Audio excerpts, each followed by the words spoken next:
Boom! And we are back with another episode of Escape the J Curve. This is number 37, and I am your host, Rohan Nag. I am very happy with the momentum that I've been able to build with the episodes and the quality of the guests that I'm interviewing for you. Today, I am in conversation with Pravin Singh. I know Praveen for a long time, and he is one of those rare breed of people who have managed to quit their 9 to 5 and build a very successful online venture. Not only is he a successful entrepreneur, but he has built quite a cool lifestyle for himself, wherein he's a digital nomad and he can work from anywhere in the world. And now he is teaching other people on how to build the same kind of lifestyle.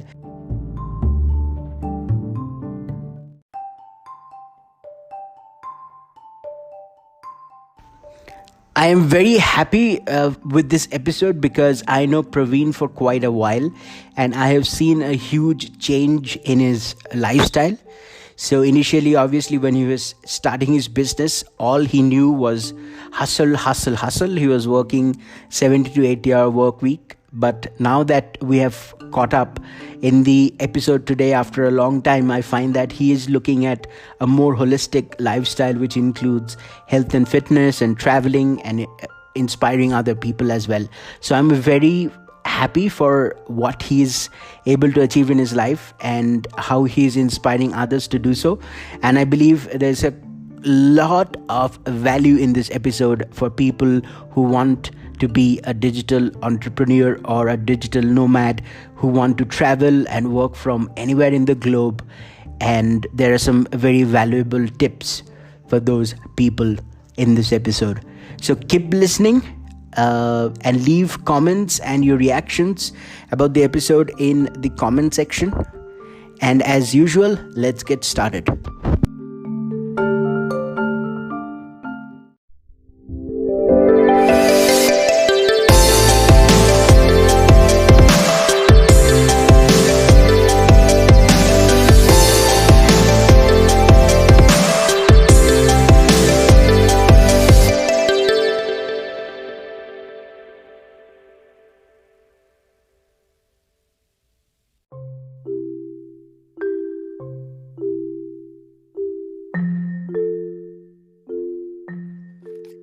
Hello. Praveen, can you hear me? Yes, I can. Hi, Praveen. Welcome to Escape the J Curve. How are you, buddy? Thanks for having me, man. I'm good. All good. Happy Absolutely, my Independence Day. pleasure. Thank you, and same to you. So let me set a quick context. I think I know Praveen for about 6-7 years now. And when I met him for the first time, I realized that he's an entrepreneur and a lot of Gary Vaynerchuk. We met him. And I think I told you about this as well. You remind me of Gary V, right? Yeah, I think so. Yeah. Okay, so maybe we can get started with a quick introduction. Praveen, where are you from? Sure. Yeah. So I'm currently in Bangalore because we all know I cannot travel anymore. So I am currently running an agency in data analytics and I'm freelancing with enterprises in data analytics and big data projects. So basically, it's funny that we are talking on 15th August because I'm celebrating my 4th year of independence also. That is, I left my job on 13th or 14th August in 2016. I tried to time it with 15th, but I was very close. So I left my job in 2016, and since then I've been basically freelancing and building my agency where we work with clients all over the world in solving their data analytics problems or big data problems. So before that, I was working with Mu Sigma for 3 years, and 3 years is the exact time I worked for them, and then I decided that the whole 9 to 5 and the normal job thing is not exactly for me, because I like to work in my own hours whenever I feel like, and I like to not Mm-hmm. work from one city all the time. I like to move around and be more comfortable when I'm in good locations, and wanted complete amount of location freedom, time freedom, Yeah. and eventually Yeah. financial freedom. So these were my main goals. I obviously hit the first two. Financial freedom is always a goal in progress, because the more Yeah. you get, the more you want. It's a very interesting type of battle that you have with that. But yeah, I'm glad that I've left the whole 9 to 5 and job thing, and that's what people are realizing in 2020, that you don't really need an office to actually go do the work, and which Yeah. which we realized early in our career itself. So I'm glad that I was lucky that I was able to realize that early on. But yeah, that's I think a quick intro, and yeah, that's our main business. Apart from my main freelancing and consulting business that I do, I also run a couple blogs. These are Amazon affiliate blogs I used to run, and very recently, this year, I think, as an experiment, I had started teaching this to many other young folks who were constantly, asking me how exactly should I go about freelancing, and how exactly should I go about Yeah. building my own business in terms of getting clients. So I've been teaching this over the last 3 4 months on LinkedIn by simple information posts and creating my own course also. That's why I was slightly busy when we were trying to book a call last month, and yeah, I was just like too deep Yeah, man. inside that. So yeah, that's my intro. Amazing. And I would like to congratulate you for your freedom. I know, it's actually to have an income source which is completely non-dependent on a 9 to 5 job or a corporation. And so we all had these interesting origin stories, right, Praveen? So something that pushed us over the edge, which makes us believe, okay, 9 to 5 is not for me, and we want to do something more. Was there a particular incident that pushed you over the edge? So not one, but I think multiple Mm-hmm. ones. Even early from college itself, I wanted to build a business and wanted to make sure I am doing something which is more holistic and more long term than other things. So I had started a some type of network marketing business in the early college days. Everyone would have heard those Amway stories, or the Yes. eBiz stories. So I was part of one of those. So it was very interesting to see how people sell, or how the events were conducted. That's where I got the early child brain of how I should run a business, and how I should sell and those things. So that kind of really helped too. Of course, I failed. I made no money, but it was awesome learning, and doing that in college. And I think I made, like, I don't know, a few thousand rupees or something in college, which was a lot of money. And I was like, wow, man, this is great. But then, of course, I realized a lot of issues with that industry, and I left that industry. And Yeah. another thing that really helped me was probably the book Rich Dad Poor Dad, which I read in college. Oh my And God. Yeah. yeah, that was a very very good beginner business book, definitely to read. And then what happened is, when I came to my first job, and when I saw people who were my seniors, or who were 5 to 10 years ahead in the career, I just Mm-hmm. saw them and I looked at them. Yeah, this is just not me, man. I just can't do this thing. So that's, I think, the main type of burning points that came out.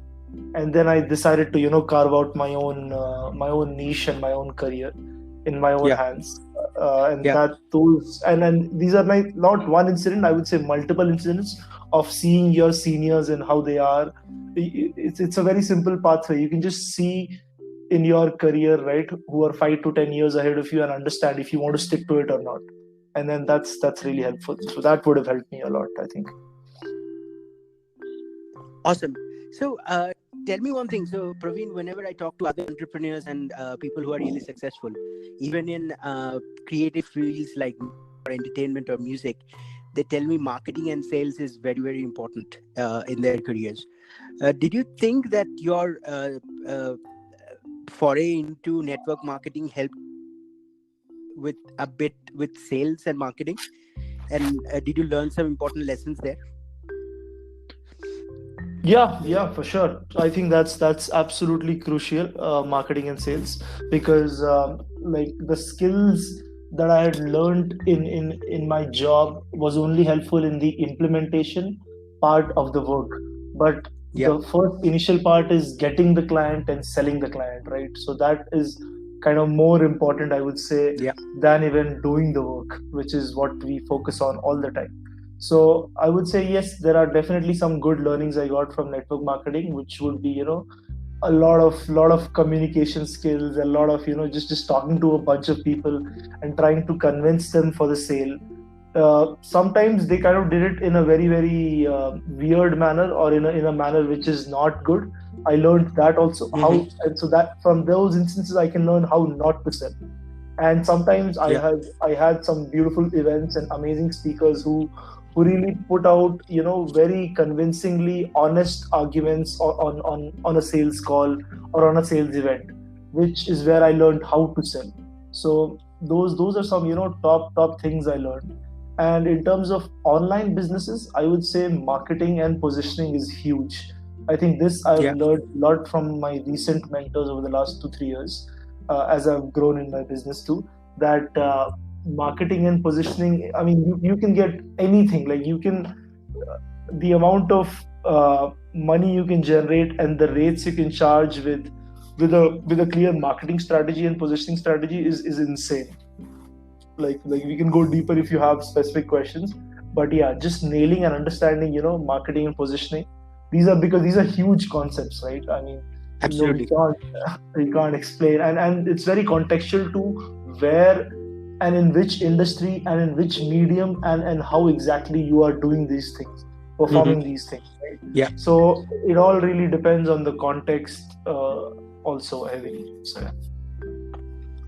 yeah. So can we little bit more about branding and positioning? For example, I know in the book, The 22 Immutable Laws of Marketing, the first thing the book says is that you have to be the number one or number two in the market. And if you cannot be, then you have to carve out your own niche in an existing market.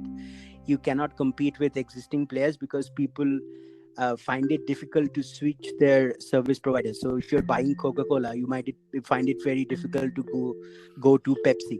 So I think your niche, which is data science and data analytics, is kind of crowded right now. So how did you position? Like, what was the mind that how do I differentiate myself from other providers of the same service? Right. Yeah. This is a very great question and a common question I constantly get.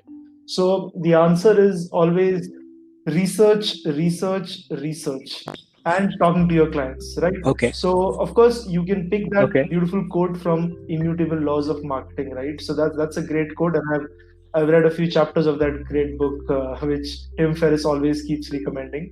So that is Yeah. great from a very grand, market scale level. But let's come down Mm-hmm. to how you and I can actually position ourselves, right? So what I did, Yep. like I'll give a higher picture and then a lower picture tactical level of what that you can do. So higher picture is Mm-hmm. what you need to understand is there will always be supply and demand, right? Like let's say that there Yep. are clients and there are freelancers, or there are people who are hiring and all that, right? So you have to understand what edge you can carve and for whom exactly. So to do that, you have to understand your client. Like let's say that I work for data analytics, right? I understood that the best work is when I work for enterprises. And okay, enterprise is a big market, right? Now, who's exactly is the enterprise? Like let's say I will pick out 3 4 examples of enterprises. Let's say I'll pick out Intel, I'll pick out this. So and then out of those, I will ask who is going to hire remotely, right? So the Okay. answer came to me that there are only a few companies or a handful of companies who used to hire remotely in 2016 or 17. And many of them were smaller companies too, because they wanted to cut costs or reduce costs. But so that's how you completely and deeply research your market. And then what you do is you try to understand their exact problems, their hopes, fears, and dreams. You go in and Mm-hmm. you literally go write down like a 2 page document of what your client really wants to achieve. What are their hopes, Okay. their fears, their problems that are there, right? You become the client basically. If you do that type of analysis and that type of research, you will have everything you need to know about your client, and then that all these research will then be used to position yourself uniquely for them. It's like when they come to your profile, or when they check you out, and when they read your your content that you have on your website or on your profiles, they should fully resonate. Oh, holy shit, this is the exact type of problem I have, and this is the Yeah. exact type of fear that I have. Like a common fear is that a freelancer will run away with your money, Yeah. or a freelancer will give low quality work, or freelancers are cheap, or these, right? But what if I told you that I know freelancers that charge $999 per hour, or Hmm. $500 per hour, right? So there are many high level, high quality freelancers like that, right? Who have positioned themselves that way, and that deliver extremely high quality service to a niche set of clients.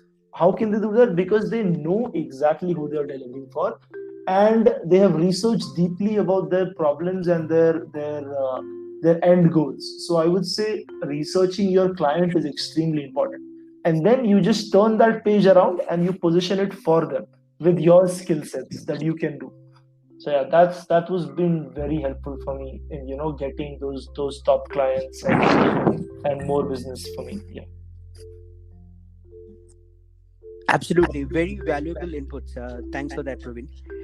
Um, I want to go back now, like 4 5 years back, to the time when you're about to quit your job. So I want to know that, did you run your side hustle parallelly, or did you completely quit your main job, your 9 to 5, and then start on your business? Yeah, sure, for sure. So I was running it parallelly, and it's funny that you Okay. said that I remind you of Gary Vaynerchuk. So I kind of don't Yes. like Gary Vaynerchuk anymore. So I'll tell you, I'll give you more Mm-hmm. context on this, because I'm not all hustle right Yeah. now. Of course, I'm still working. I still do work, Yeah. 20 to 50 hours, or 40 to 50 hours, depending on which week it is, or if I want to relax a bit or work more, right? But in the initial days, I was almost working like crazy. Like I was doing the 40 Yeah. 50 hours of job, and along with that I was running this as a Yeah. side hustle.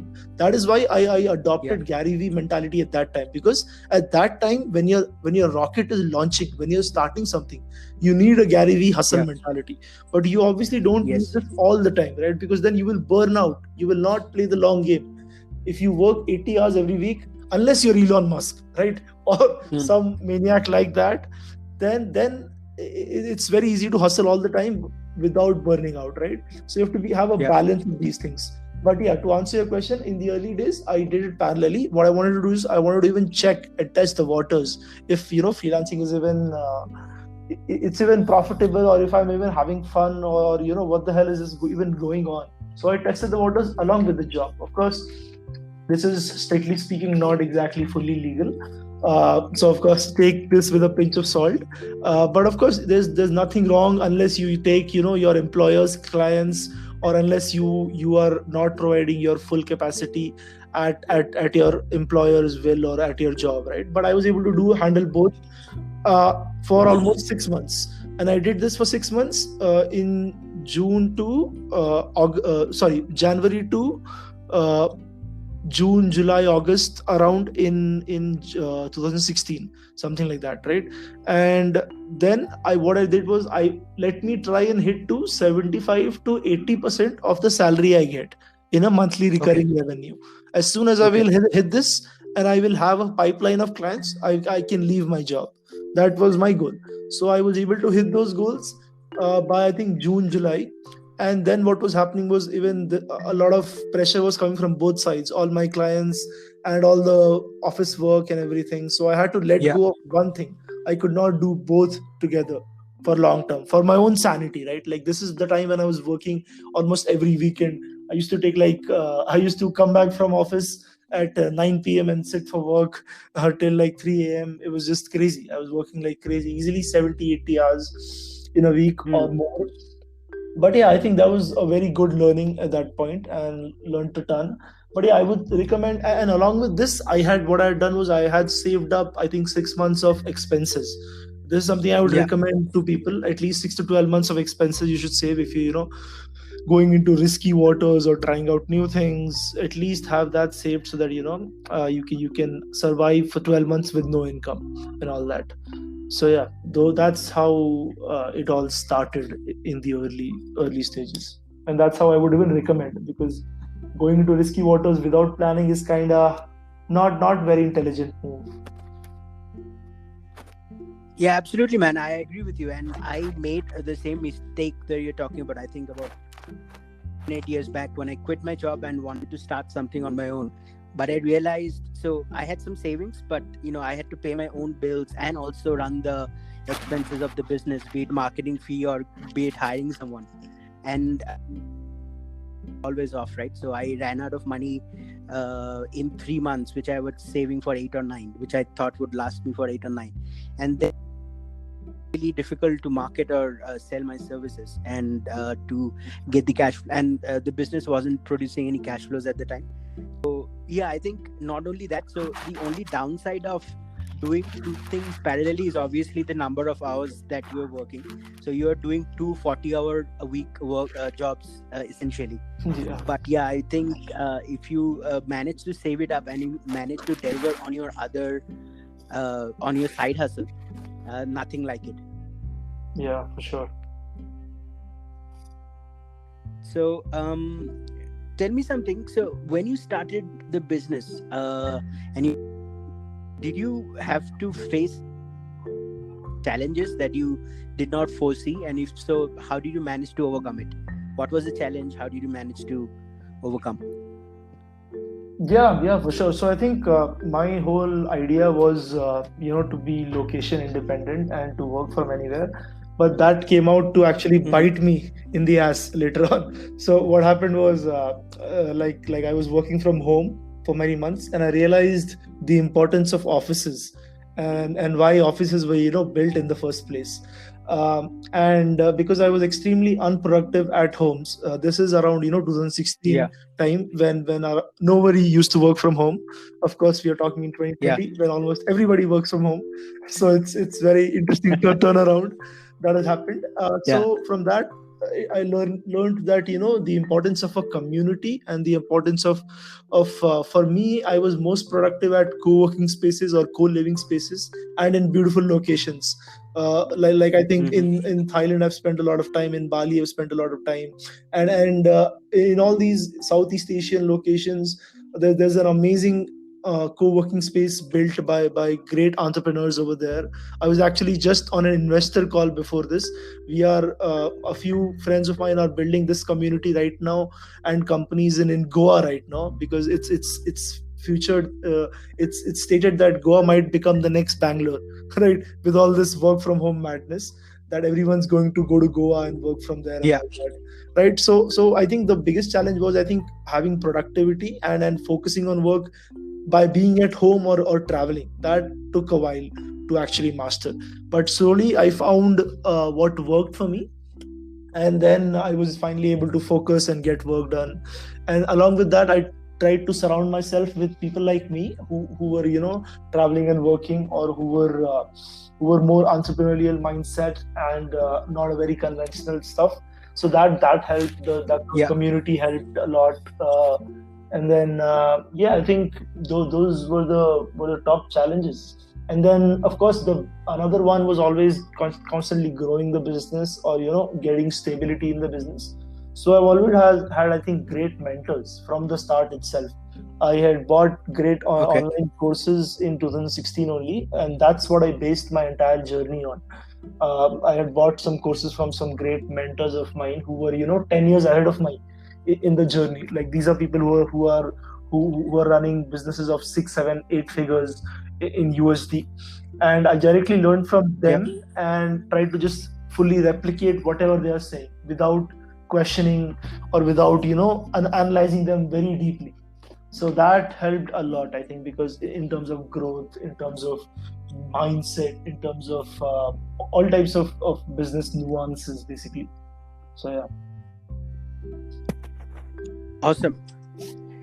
Praveen, so I think I see something interesting in this conversation, and also in your lifestyle, I guess.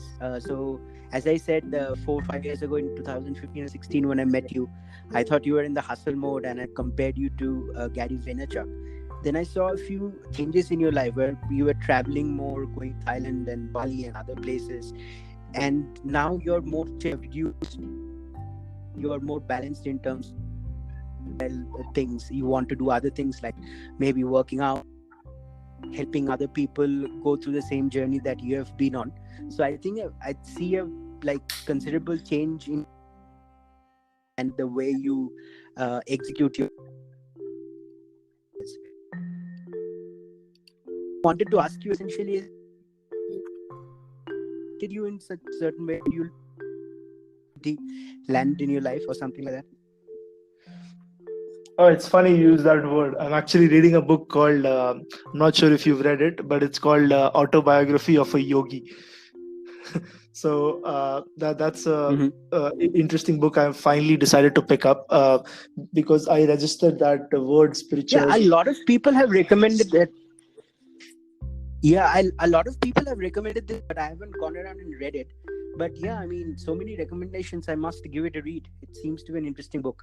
Yeah, for sure. It is. It is. I have that book since actually more than 4 or 5 years. A guy called Alok Kejriwal, he's a very big entrepreneur who runs Games to Win in Mumbai, had given it to me in his Mm-hmm. event in Bangalore, I think in the early days of Mu Sigma. So I have that book since 5 years in my Okay. in my shelves, and I finally decided to pick it up this year. And I've been reading, I think 6 7 chapters. It's pretty heavy, but it's very interesting. So yeah, but Yeah. I would say that I know nothing about spirituality, and I know nothing about all these things. The only Okay. thing that has changed is, I think, Okay. the balance and holistic living. So look, work is only going to be one part of Okay. my life. The whole reason I built freelancing and the entrepreneurship is what that I could work, lesser or more depending on how I feel in the body or how I really want to measure it up. Like, so Hmm. there are weeks when I would work still now even 50 60 hours a week, and there are many weeks where I would work only 10 Yeah. hours or 0 hours or 20 hours and get a lot done. Because what I've learned is rest ethic is more important than work ethic. Time off is more important than time on. Because I mean, it's a whole holistic thing that you have to understand. I've actually even would recommend a podcast called Time Off Podcast and the book called Time Off. There's a very Okay. interesting thing that they are research that they are doing. And I actually had taken a 4 day vacation just 2 weeks back in some nature in the outskirts of Bangalore. And that had really really helped because I was kind of burning out by being at home and working and just not going outside because of all the lockdowns and crap that's happening this year. So that is, I think, a major change that I've realized. And the good thing is, with time off, what happens is when you take so much time off and when you take care of your body with working out, with relaxing and with not going, in 10 hours the next week after time off, you might produce 50 hours of work in 10 hours, right? So your capability becomes Wow. 10x. Yeah. So I highly recommend shutting off that hustle mode also sometimes, because always being on and on and on, you're like so into the business, you're just not getting the overview, high level view, right? And that is something that I've really gained right now. And you should also think of scales in 100 years, 200 years, or 1,000 years format, because like we probably won't exist in 100 years, right? There's a very good probability that Yeah. we won't exist, and nothing we do would really matter unless we're building a spaceship with Elon Musk or something like that, right? So unless you're doing things Yeah. at that grand level, then please go work 100 hours a week. You should not work less than 100 hours a week if you're doing that. But if you're doing small little things in the world for your own existence or for your own financial freedom type of thing, then enjoy life a bit too, right? Like relax a bit on the beach. Don't always work. So yeah, that's those are, I think, some of my top learnings from my hustle mode, because there's always duality and the whole duopoly aspects of time on and time off. So yeah, that I can't stress upon how much that has helped. So yeah. Awesome.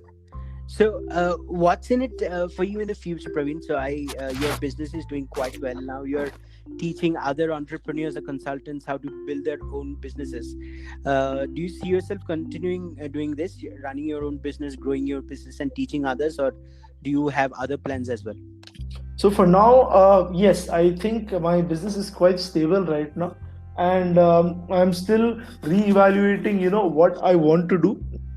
I haven't Hmm. set clear plans, but yes, one thing is for sure. I definitely want to help other people by some type of coaching or some type of online courses or some form in which I can help other people who get started in getting their own clients, in especially in my field, data analytics, which is what I understand most, right?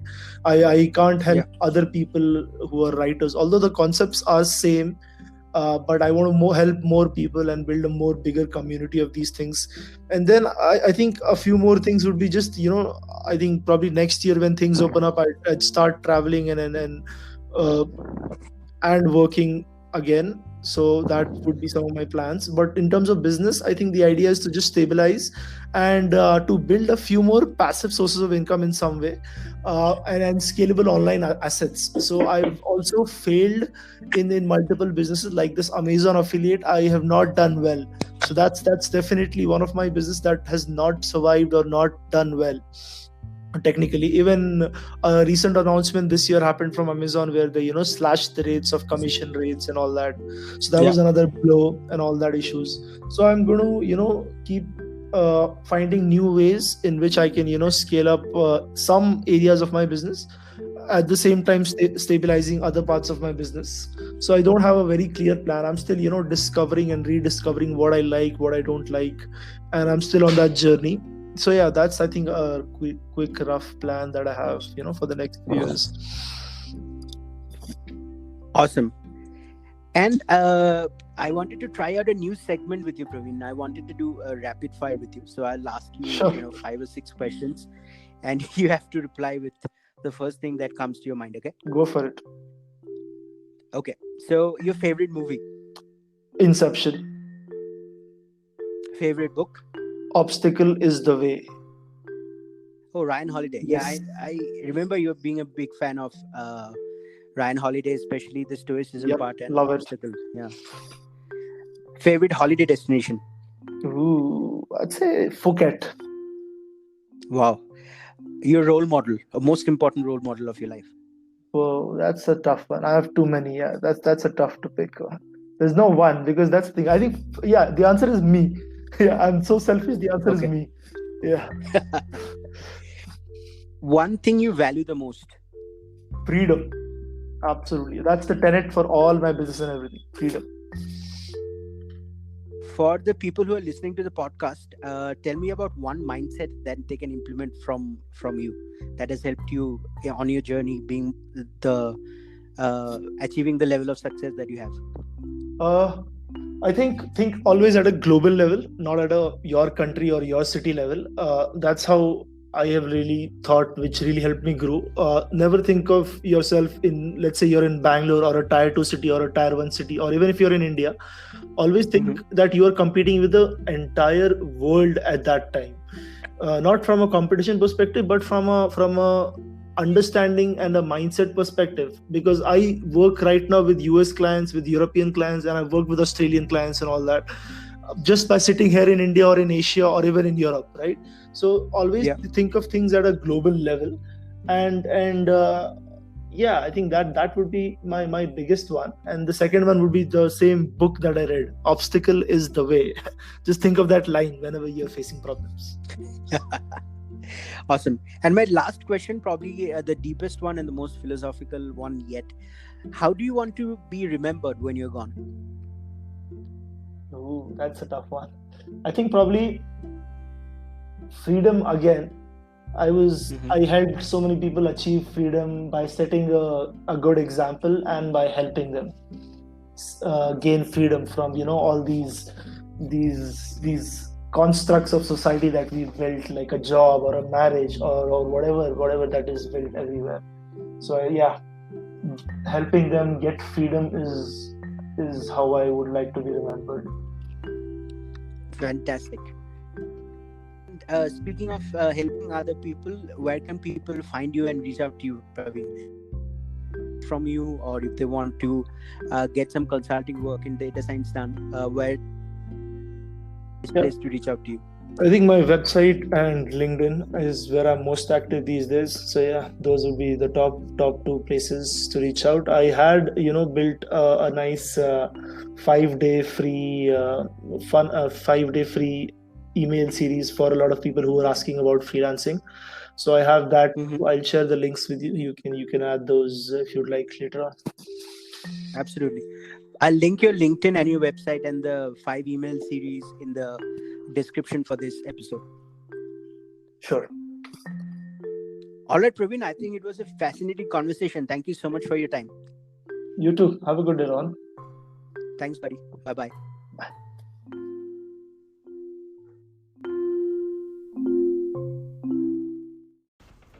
Listen, thanks so much for listening to the episode. I really appreciate it. Now, if you think you have got any value out of this episode, please make sure to engage with the content. My podcast is available on all of the platforms like Spotify, like Apple Podcast, Google Podcasts, Breaker, and it's also even available on YouTube. So if you got some value out of this content, please like, please subscribe, please leave a comment, or please download and share it with someone who would get value out of this. That's all I ask. Thank you so much.